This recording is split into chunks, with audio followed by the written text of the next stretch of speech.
What's up, guys? Just Josh here bringing you guys another tier list video, and today I'm going to be doing a tier list on the Black Dahlia murder.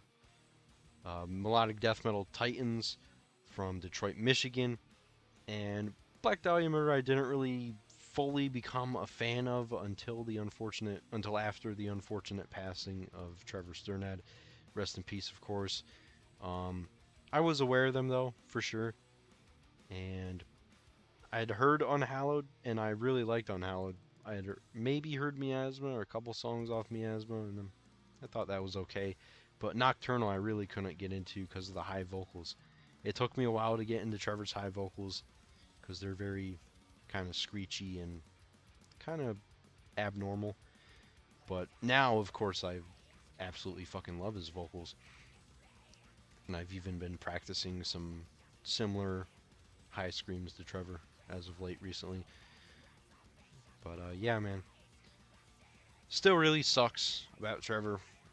Even before his passing, I had watched tons of interviews and podcasts with him, despite not really being a huge fan of the band yet. And he just seemed like a really cool and lovable dude, man. Really sucks, man. Fuck depression. Fuck it, dude. Fuck it. And anxiety. But yeah, man. Really sad. Still really sucks. But I'm glad they're going to be soldiering on with Brian Eschbach now taking the helm on vocals and Ryan Knight back in the fold as new rhythm guitarist. So, yeah, man. I'm going to be seeing them April 18th. Can't wait. It's going to be fucking awesome. And, yeah, man. Black Dahlia is pretty much the only melodic death metal band I really care about because a lot of melodic death metal bands to me don't sound like death metal. They don't really have a lot of tremolo-picked riffs, not a lot of high or low vocals, more mid-toned vocals, and not a lot of blast beats. Like, I don't think bands like In Flames or At the Gates have ever done blast beats. If they have, let me know. I've heard some of In Flames' earlier stuff, and I didn't really like it, man. Not my thing. Doesn't sound like death metal to me. Especially In Flames' later work, a lot more akin to alternative metal and metalcore and stuff like that. But I mean, Black Dahlia kind of ride the line between melodic death metal and just regular death metal. I think if you called them regular death metal, you wouldn't really have much. You wouldn't really be met with much objection. But anyways, I'm rambling. Let's get into the ranking. And I do have all their albums on CD except for Unhallowed and Nocturnal. You have to go to eBay and Discogs to find those. Unfortunately, they're not on Indie Merch or Night Shift Merch, which is kind of weird. But anyways, let's get into it, man. Debut album, Unhallowed, 2003, S tier, easily S tier. This album is fucking awesome. Great debut album. And obviously the first album I heard from the band, Funeral Thirst, man, grabbed me right away, dude. I really love the energy, the riffs, especially. This band has amazing riffs, lots of earworm riffs. Just great guitar work in general, great drumming.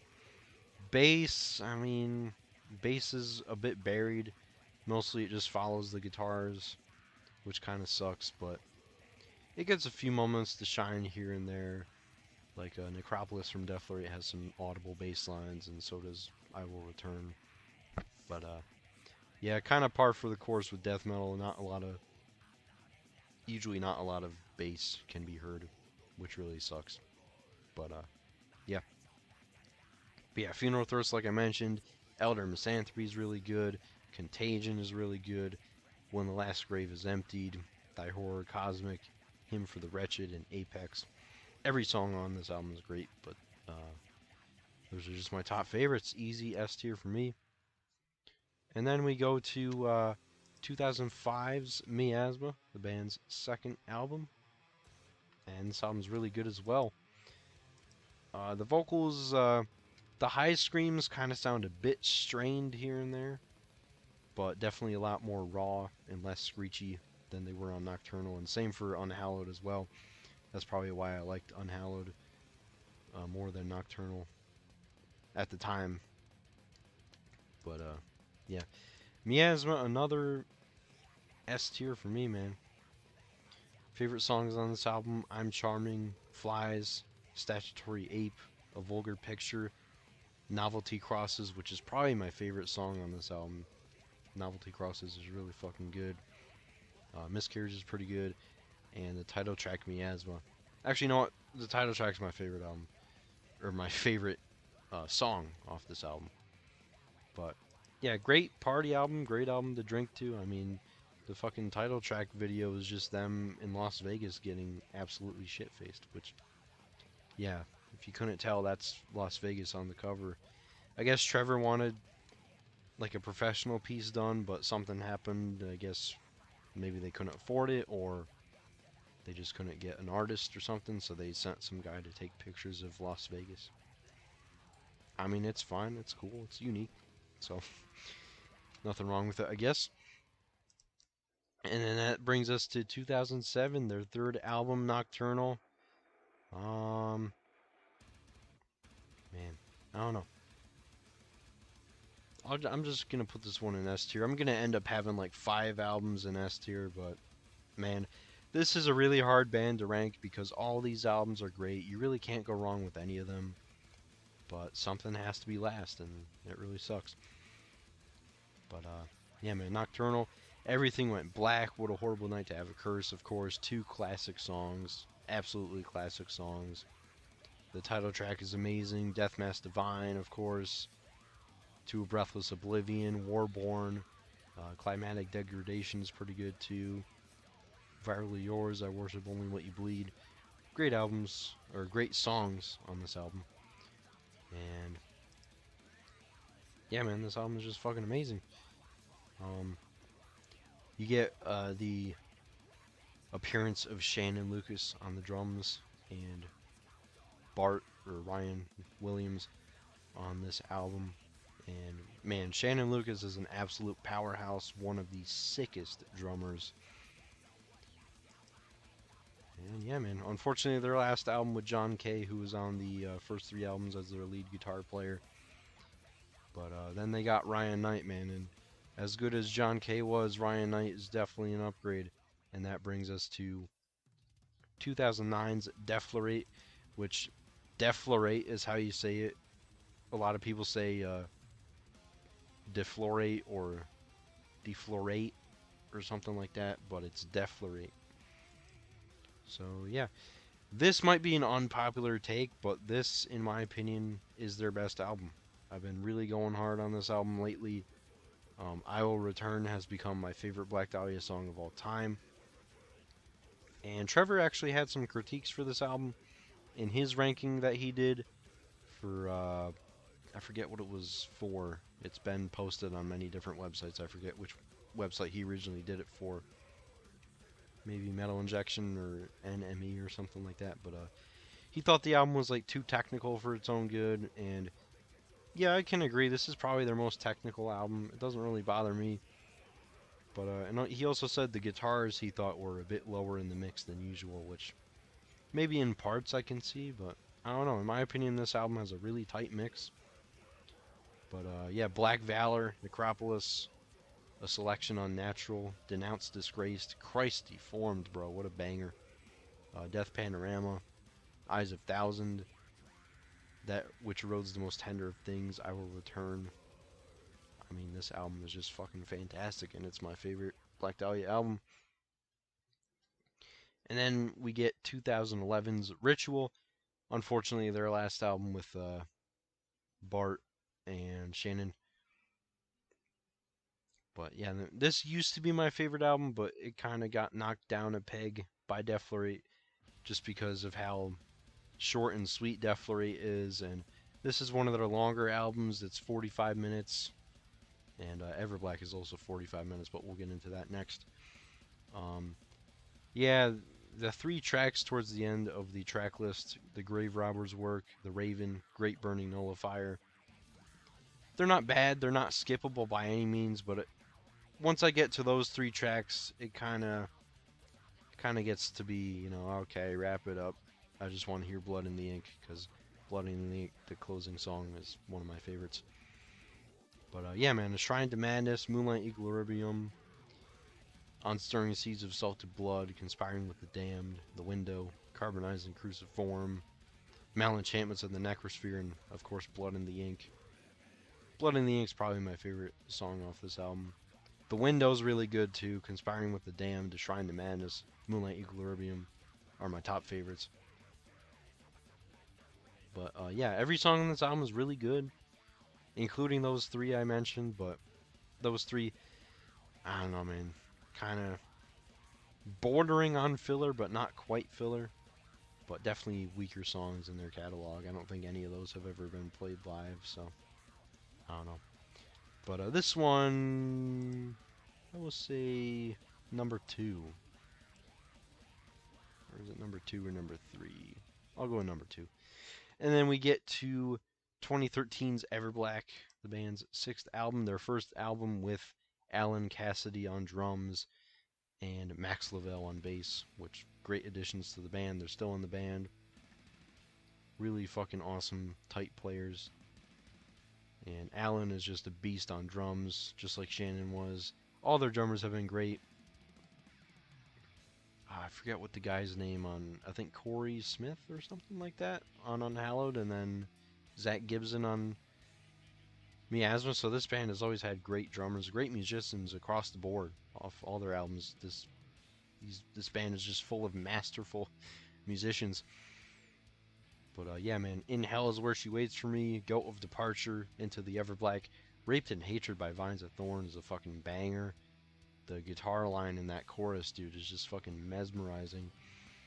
Phantom Limb, Masturbation, Control, Blood Mine, Map of Scars. This album is really fucking good.